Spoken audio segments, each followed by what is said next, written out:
Bonjour et bienvenue sur la chaîne. Voilà, je vous fais découvrir le concurrent du tube de chez Nitecore. Ici on est sur cette fameuse Phoenix UC01. Je vous la compare tout de suite avec le porte-clés de chez Nitecore. Vous avez vu normalement déjà les photos, vous avez pu voir la différence. Ici on est sur un éclairage qui est beaucoup plus diffus et qui est beaucoup plus blanc, alors qu'ici on est sur un éclairage qui est un peu plus neutral et qui éclaire de façon un petit peu plus concentrée. Ça éclaire tout de même très large. Moi je l'utilise tous les jours. C'est juste le DC pour moi parfait. On peut le transporter partout.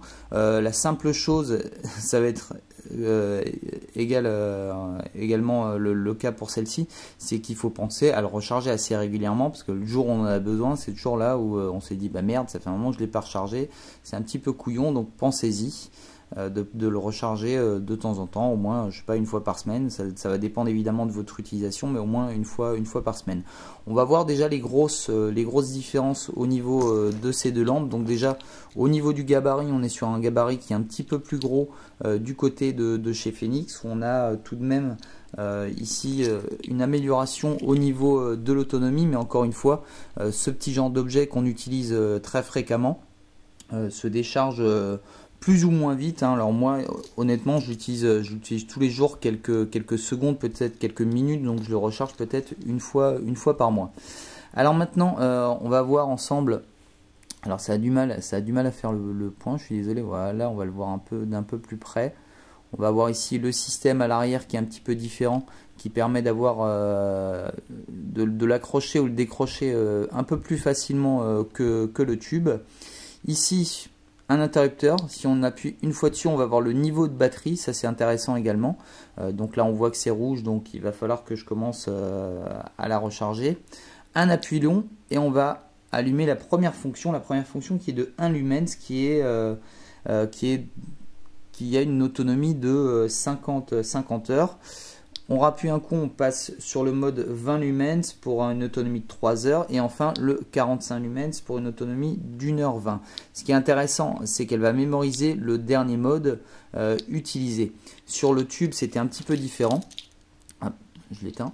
Sur le tube, on appuyait une fois, on était sur 1 lumens. On appuyait deux fois, on était sur le mode 45 lumens. Et si on appuyait une fois court, une fois long, là on avait la possibilité de régler avec un variateur l'intensité de sa luminosité.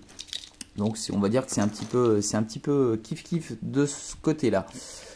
Au niveau de la recharge, toujours avec ici un petit cache USB qui est un tout petit peu plus facile à attraper que celui du tube. Alors, celui du tube, généralement on commence à essayer de gratter avec l'ongle, et au bout de 2 minutes, quand on n'y arrive pas, on va prendre un couteau.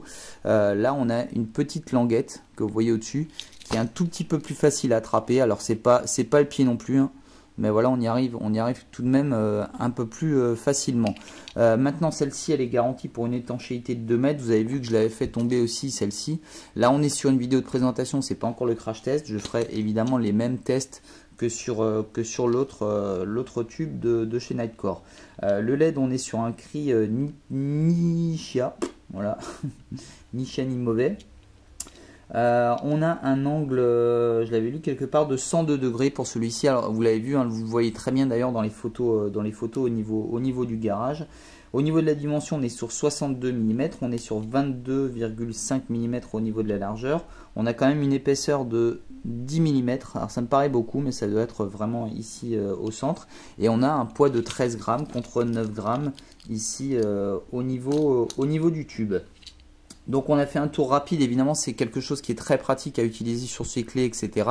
Au niveau des coloris, il y a deux coloris qui sont proposés, il y a le bleu et également le rose, il me semble. C'est intéressant aussi pour les sacs à main. Alors c'est con, hein, mais c'est vrai que moi des tubes j'en ai offert pas mal, et ça sert notamment à regarder un petit peu ce qu'on a dans le sac à main. Maintenant ces deux objets qui ont quasiment le même prix, le même tarif, donc là ça va vraiment être à vous de faire votre choix, votre différence. Moi maintenant je vous donne mon avis personnel. J'ai une préférence pour le tube Nitecore au niveau de la qualité d'éclairage. pas de la qualité, mais en tout cas, à partir de, on va dire à partir de 3 mètres, 5 mètres, on y voit beaucoup mieux les détails avec le tube, du fait qu'on ait un éclairage qui soit un peu plus concentré et surtout qui soit neutral, comparé au blanc ici de la Phoenix. L'élément ici c'est assez intéressant tout de même parce qu'on va pouvoir le décrocher assez facilement si on veut juste utiliser le tube. Là je suis généralement obligé de l'avoir avec l'ensemble des clés ou du couteau suisse que j'ai accroché après. Maintenant le tube, le niveau de batterie, ça c'est assez intéressant, mais encore je vous le dis et le redis, si on s'amuse à le recharger assez régulièrement, on n'a pas vraiment ce souci. Ensuite, on verra au niveau de la résistance également, puisque je ferai le crash test comme je l'ai fait pour la Nightcore, pour la Phoenix.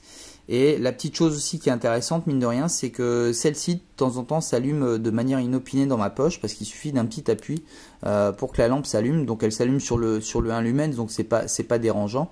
Mais quand je le vois, voilà, je suis obligé de l'éteindre. Ici, il va falloir avoir un appui long pour que la lampe s'active dans ma poche. Donc j'ai peut-être un peu moins de chance de l'allumer sans faire exprès. À noter également qu'ici on a un numéro de série sur cette Phoenix, donc c'est intéressant pour pouvoir suivre le produit. Si on a un souci sur le produit, bah, la firme va pouvoir voir un petit peu si c'est un défaut de fabrication d'une série ou pas.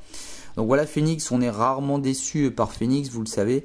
Maintenant, je ne le suis pas du tout, mais en tout cas, moi j'ai toujours encore une préférence pour le tube, notamment le côté esthétique et le choix des couleurs qui est un petit peu plus nombreux au niveau du tube. Et encore une fois, la qualité d'éclairage que moi je préfère sur la Nightcore. Voilà, je vous dis à très bientôt. En tout cas, je vais refaire une revue crash test sur ce produit. Comme ça, on va essayer de la claquer ensemble et on va voir ce que ça peut donner au niveau de la résistance. Je vous dis à très bientôt. C'était Chris Jones. Bye bye.